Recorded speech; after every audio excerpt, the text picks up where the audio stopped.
कभी पत्नी का या पति का साथ नहीं छोड़ना चाहिए, बच्चा हो ना हो। कहते हैं ना, पति कैसा भी हो, अंधा, लंगड़ा, बहरा, काना, खोरा, पत्नी कैसी भी हो, शादी के पहले देखो कि कैसी, शादी हो गई, विवाह हो गया, संबंध हो गया, फिर उसे निभाओ। बहुत पुरुष ऐसे हैं, बहुत स्त्री ऐसी हैं जिनके बच्चे नहीं हो रहे हैं और शादी का 60 साल हो गए, 70 साल हो गए, दोनों पति पत्नी साथ में है, बच्चा नहीं हुआ। बहुत लोग हैं। तो जिसे निभाना है वो निभा लेता है, जिसे नहीं निभाना उसे बहाना मिल जाता है कि तेरे बेटा नहीं हो रहा है, तेरे बेटा नहीं हो रहा है, हम दूसरा कर लेंगे। तो रिश्ते प्रेम से चलते हैं, विश्वास से चलते हैं।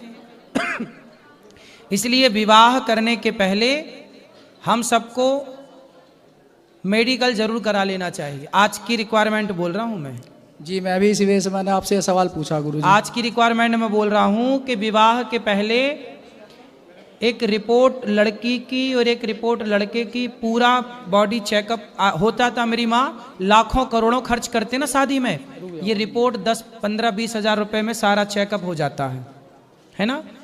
ये सब देखो क्या क्या चेक करना चाहिए। कोई विशेष बीमारी तो नहीं है लड़की या लड़के में, पहला। दूसरा, लड़की या लड़के में नपुंसकता तो नहीं है, दूसरा। क्योंकि ये केस एक बार भोपाल में मेरे जानने वाले हैं, उनके साथ हो गया।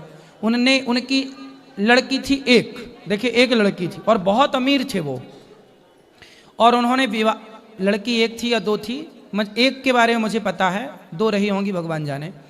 एक लड़की थी, वो बहुत पैसे वाले थे,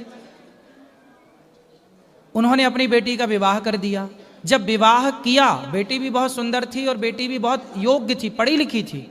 जब विवाह किया तो पता चला विवाह के बाद कि वो जो पुरुष है जिसके साथ विवाह हुआ, वो आदमी वो नपुंसक है। जैसे स्त्रीलिंग, पुल्लिंग, नपुंसक लिंग, वो नपुंसक था।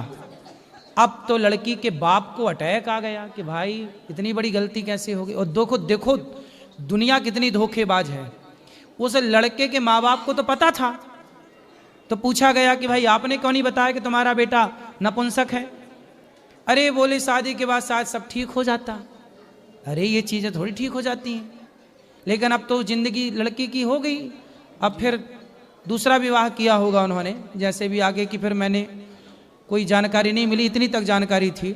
इसलिए ये बात बिल्कुल सत्य है कि आज के हम आधुनिक युग में हैं। यदि सब सुविधाएं हैं तो विवाह के पहले हमें एक मेडिकल करा लेना चाहिए, लड़की का भी और लड़के का भी। ये सबसे बेस्ट समाधान है। गर्भाशय डैमेज तो नहीं है लड़की का,